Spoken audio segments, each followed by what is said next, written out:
Hello दोस्तों, कैसे हो आप सब। आई होप आप सब ठीक होंगे। आज की वीडियो में आप सबका स्वागत है। और अच्छा दोस्तों, अब हमने कल 2 लेसन सीखे थे। पार्ट 1 के वीडियो में हमारा लार्ज नंबर था, पार्ट 2 के वीडियो हमारा सब्ट्रैक्शन और एडिशन लेसन था। और अब देखेंगे आज लेसन 3 मल्टीप्लीकेशन। मैथ्स का रिवीजन चल रहा है हमारे 4th स्टैंडर्ड के बच्चों का, तो थोड़ा रफ्तार से चलना पड़ेगा हमें। तो चलिए स्टार्ट करते हैं मल्टीप्लीकेशन लेसन। इसमें से कौन सा इंपॉर्टेंट सम है, कौन सा सम्स आ सकते हैं और कैसे आ सकते हैं, वो हम आपको बताएंगे इस वीडियो में। चलिए बच्चों स्टार्ट करते हैं। पहला हमारा मल्टीप्लाई का रूल, मल्टीप्लीकेशन लेसन का नाम है। और इसमें फर्स्ट क्या है, टेबल। टेबल कितना है, 11 to 20 है। आपके बुक में आपको पूरे लर्न करने ही पड़ेंगे। टेबल आएंगे तो हमें मल्टीप्लीकेशन लेसन है एकदम इजी लगेगा, एकदम चुटकी में सॉल्व कर लेंगे।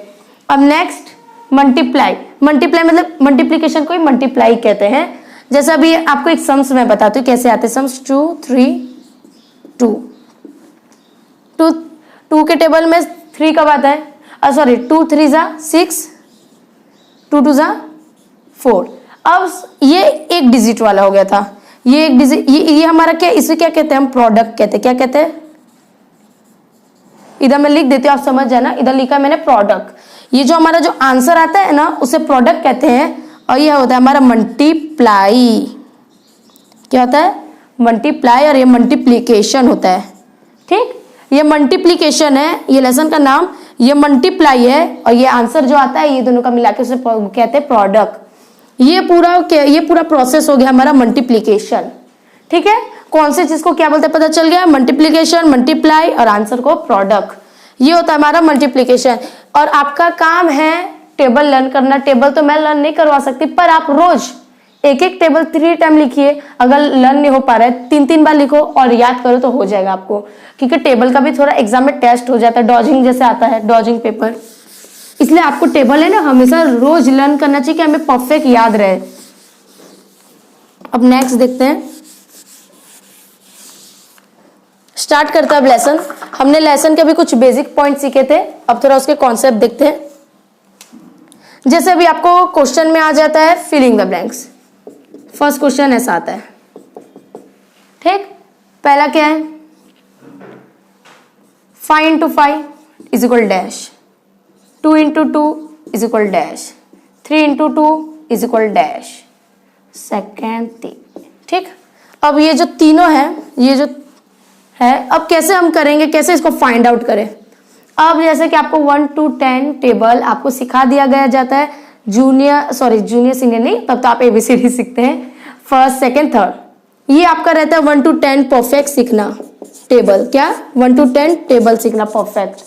और अब आपको क्या सीखना है, 11 to 20। तो अभी 11 to 20 आपको टेबल खुद करना है अभी 4th स्टैंडर्ड में।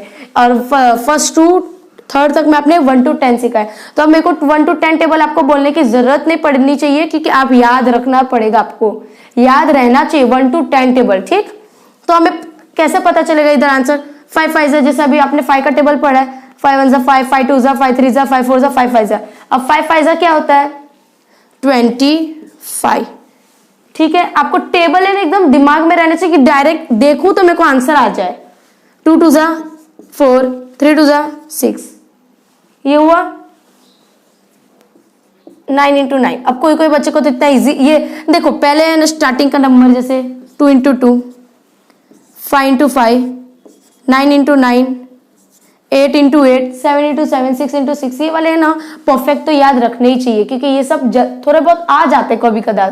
तो मीन्स परफेक्ट याद रहेंगे तो चलो इतना तो हमें याद है ना कि ये परफेक्ट आ जाएंगे। 5 5 जा, 6 6 जा, 7 7 जा, 8 8 जा, 9 9 जा, 2 2 जा, 1 1 जा 1, 0 0 जा 0। तो इसे कहते हैं fill in the blanks multiplication वाले।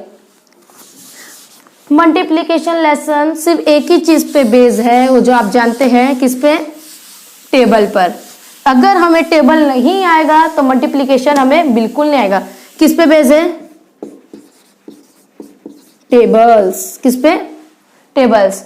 अगर ये दोनों नहीं आएंगे, अगर टेबल आपको नहीं आए 1 to 10, 11 to 20, तो आपको ये लेसन बिल्कुल नहीं आएगा। क्या नहीं आएगा, नहीं, बिल्कुल ही ये लेसन आपको नहीं आएगा। क्या करना है इस लेसन में, कैसे करना है, क्योंकि हमें सबसे इंपॉर्टेंट क्या है, टेबल। टेबल आएगा तो ही हमें ये लेसन आएगा। अगर आपको अभी ये दे दिया है, रुकिए मैं रफ कर दूं।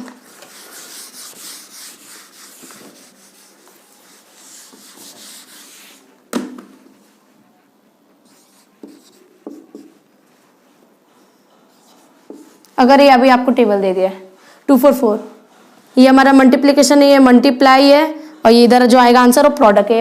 अभी एक बार बताइए, बार बार वीडियो में नहीं बताऊंगी, क्योंकि ये इंपॉर्टेंट चीज है। ये अगर आप याद रखोगे, मैं पर आपको हर वीडियो में एक बार याद दिलाऊंगी कि हमें इसको क्या क्या कहते हैं, ये आप मुझे बताएंगे, मैं नहीं। चलिए देखते हैं। अभी मल्टीप्लीकेशन में हमें ये नंबर दिया, मल्टीप्लाई में ये, और प्रोडक्ट अभी हम खुद निकालेंगे। और 4 4 जा, जैसे मैंने आपको क्या बोला, 2 2 जा याद करो, 4 4 जा याद करो, 6 6 जा, 7 7 जा, 8 8 जा, 9 9 जा, 10 10 जा, 1 1 जा, 0 0 जा। ऐसे मेन जो मैं बोल रही हूँ ऐसे। तो 4 4 जा 16, कैरी 1, 4 2 जा 8 और 1 प्लस 1 हो जाएगा तो 9, 96।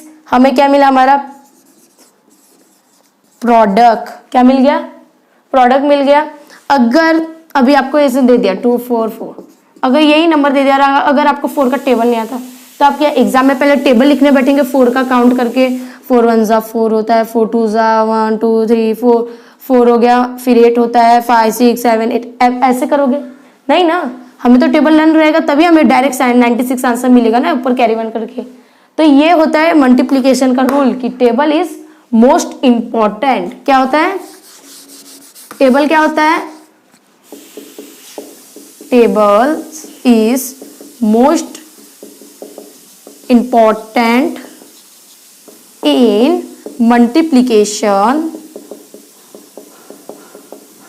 sum। सबसे इंपॉर्टेंट है ये, नोट कर लो। अगर आपको अभी टेबल का ऐसा लग रहा है नहीं मैं तो टेबल एग्जाम में काउंट कर करके कर लूंगा, पर ये आपका टाइम वेस्ट करता है, आपका टेबल टाइम वेस्ट करेगा। अगर आप काउंट करके लिखोगे या इधर 2 छोटा सा बॉक्स में 4 का टेबल लिख दोगे जल्दी जल्दी, पर ये नहीं होना चाहिए। अगर हमें टेबल याद रहेगा तो हमें हर जगह का, अगर बड़े बड़े सॉल्व, अभी तो आप 4th स्टैंडर्ड में 5th में जाओगे 6th में जाओगे तो आपको टेबल की बहुत जरूरत पड़ेगी। आपको टेबल परफेक्ट मुंह में रहना चाहिए। जैसे अभी हमें बोल दिया 2 2 जा 4, 4 2 जा 8, तो ऐसे हमें फटफट रहना चाहिए आंसर। तो इसीलिए आपका सबसे इंपॉर्टेंट क्या रहना चाहिए इस लेसन में। अभी ये जो लेसन है, इसके आने वाला जो लेसन है, ये दोनों लेसन किस पे बेस है, टेबल पे बेस है। किस पे बेस है, टेबल पे बेस है। तो आपको सबसे इंपॉर्टेंट क्या है, टेबल। तो प्लीज आप अपने घर पे बैठिए, अच्छे से टेबल को कवर कीजिए पहले। ये लेसन सुनने से पहले, ये वीडियो देखने से पहले आप टेबल को अच्छे से लर्न कर लेना। तो आपको ये जो मैं समझा रही हूँ कॉन्सेप्ट, आपको परफेक्ट आएगा समझ में कि क्या है इस लेसन में। चलिए अब पर आगे देखते हैं। आप लोग समझ ही गए होंगे कि मैं क्या बोलना चाहती हूँ। एग्जाम के पॉइंट ऑफ व्यू से बोल रही हूँ कि टेबल इंपॉर्टेंट है मल्टीप्लिकेशन के लिए। मल्टीप्लिकेशन सम्स आते हैं इसलिए कह रही हूँ। आपके बुक में एक्सरसाइज में सेम ऐसे सब क्वेश्चन है, जैसे 3 × 12 इज इक्वल 36, 5 × 15 इज इक्वल 75, मतलब 15, जैसे अभी आपको बोला क्या गया 11 से 20 तक का टेबल लर्न करने को ना, तो आप इधर टेबल नहीं लिखेंगे, आपको लर्न करना है। रोज एक एक टेबल आप लर्न करो तो आपको पता चलेगा। अगर आपसे एक साथ नहीं हो रहा है, किसी से नहीं होता है, सब भूल जाते हैं, आपको क्या करने का, रोज, अभी तो एग्जाम आने वाला है, कुछ ही दिन का वक्त है, तो अभी थोड़ा तेज करता है। कोई बच्चे से अभी तक नहीं हुआ टेबल लर्न, हम करवाएंगे। जैसे अभी रोज, अभी 5 दिन ले लो आप, 1 2 3 4 5, समझो ये आपका 5 दिन है। और टोटल कितने टेबल है, टोटल 20 टेबल है। 1 से 20 देखिए, क्योंकि अभी आपको पता नहीं कि आपको 1 2 का टेबल आता है। 1 2 का टेबल अगर नहीं आ रहा है, मैं समझती हूँ कोई बच्चे से नहीं लर्न होता है, तो क्या करें, 1 2, ये जो टेबल का लिस्ट है, एक दिन में फर्स्ट डे में आप 1 2 3 4 5, बस 5 टेबल लर्न कीजिए और कुछ नहीं। क्योंकि ये सब थोड़ा, कौन सा ये देखो, 1 और 6 टेबल, क्योंकि ये सब टेबल इजी है। जो 11 12 13 14 है वो थोड़ा आपको डिफिकल्ट लगेंगे अभी पढ़ने में, पर ये टेबल इजी है। तो एक दिन में आप 6 टेबल करने की कोशिश करिए, अगर नहीं हो रहा है तो 5 टेबल करिए, पर करिए। कोर्स रखिए कि इतना मुझे करना है आज, तो इतना ही करना है, उससे आगे नहीं ना उससे पीछे, बस जितना मेरा टारगेट उतना करना है। अब दूसरे दिन पहले ये जो 5-6 टेबल आप लर्न कर लेते हो वो पूरा बिना देखे एक बार बोलो, आंखों को बंद करो, आइज क्लोज करो, याद करो मैंने क्या क्या है इस टेबल में कैसे है। अगर आपको ऐसे आंख बंद करके नहीं होता है, बुक का पीछे पेज टर्न कीजिए, टेस्ट लिखिए, टेस्ट हेडिंग डालो, पूरा 1 to 6 टेबल लिख दो, पूरा मुंह जुबानी याद हो जाएगा। 6 6 6 8 क्या होता है। अब दूसरे दिन आपका इतना टेस्ट तक का हो गया, दूसरे दिन आपको क्या 7 8 9 10 11 टेबल इजी है 10 का, तो इसका तो टेंशन नहीं है, ये तो आप सारे बच्चे को आता है। 0 1 और 11 और 12 11 का ये टेबल आप लोग को तो परफेक्ट आता ही होगा, ये 4 टेबल। बस अभी दूसरे दिन बस ज्यादा नहीं 3 टेबल करना है, 7 8 9 ये 3 तो आपको आता ही है। फिर उसके तीसरे दिन उठिए, फिर ये टेबल का टेस्ट दीजिए, जैसे मैं बताई सेकंड दिन कैसे देना है। फिर कितना हो जाएगा 7 8 9 हो गया 10। अब कौन सा टेबल आएगा 12 आएगा, 13 14, बस एक दिन में 14। बस 3 टेबल के करना, क्योंकि थोड़ा टफ है, थोड़ा नंबर ज्यादा है, 3 डिजिट के आंसर आएंगे, तो इसीलिए 3 ही टेबल करना। फिर चौथे दिन ये तीनों टेबल के टेस्ट दे देना। फिर बचा क्या 15 16 17, फिर ये 3 टेबल 15 का टेबल, जैसे 5 का टेबल है ना, 5 5 का गैप, इसमें 15 15 का गैप है, तो ये आपको परफेक्ट लर्न हो जाएगा। तो ये 15 का भी टेंशन नहीं। तो 16 और 17 अगर टेबल लर्न नहीं होता तो 3 बार लिखो, एक बार देख कर लिखो, दूसरी बार आंख बंद करके सोचो कि मैंने पहले टाइम पे क्या लिखा था, तो बिना देखे लिखो, और तीसरी बार फाइनल टेस्ट। तो 3 टाइम हो गया, वैसे हो गया ये। अब 17 का टेबल, और जैसे यही जैसे मैं बताई 3 टाइम लिखो। फिर दूसरे दिन 5वें दिन टेस्ट दीजिए, यही 3 टेबल का, फिर हो जाएगा पूरा। बस लास्ट में क्या बचा 18 19 20 का टेबल, जैसे 2 का टेबल जानते हो वैसे 20 का टेबल है, ठीक। और वैसे अभी 18 19 16 17 15 ये बच्चे को थोड़ा टफ लगता है, तो 17 18 19 और ये जो 16 है ना, वो आप 3 बार लिखो, लर्न करो, तब आपको ये लर्न हो जाएगा। ऐसे होता है पूरा मल्टीप्लीकेशन का प्रोसेस, आपको तब जाके आएगा समझ में। फिर आपको मैं कोई भी नंबर क्यों ना दे दूं, 14 into 8 14 into 8 या 25 into 12, तो आप कैसे भी कभी भी कर सकते हो, ऐसा होता है। और आगे देखते हैं, और इस लेसन में तो है नहीं कुछ, क्योंकि मल्टीप्लाई के अलावा और कुछ नहीं है, आपको मल्टीप्लाई करना है। और टेबल जैसे मैंने आपको बताया 5 दिन का कोर्स रखो, 5 दिन में कुछ जाता नहीं है, 5 दिन में आपका बल्कि रिवाइज हो जाएगा। और लास्ट 6 जो आपका 6वां दिन होगा, मीन 6 डेज होगा, 1st 2nd 3rd 4th 5th हो गया, 5 दिन हो गया। जो 6 दिन होगा ना आपका, उस दिन पूरा 1 to 20 टेबल देखो, पहले देखो, मैं ऐसा नहीं बोल रही कि रट्टा मारो, देखो पहले बुक में पूरा 1 to 20 टेबल, और फिर बिना देखे लर्न दो, किसी को दो लर्न, अपने दोस्त को, अपनी मम्मी को, अपने पापा को, किसी को दो। अगर लर्न नहीं दोगे तो रिटर्न करो, ऐसे आपको मुंह में परफेक्ट टेबल हो जाएगा। तो और क्या करें, बस मल्टीप्लीकेशन यही है, और कुछ है नहीं इस लेसन में। रिवीजन में बस कुछ नहीं था, जस्ट टेबल दिखाना था आपको, मेरे को समझाना था क्योंकि कोई बच्चा होता है मीन्स टेबल नहीं कर पाता है, करना चाहता है तो भी। बस इस लेसन में इतना था। यहाँ का रिवीजन मल्टीप्लाई का रिवीजन यहाँ पे कंप्लीट होता है। और आपको कुछ नहीं समझ आए तो कमेंट बॉक्स में कमेंट करिएगा, और थैंक यू।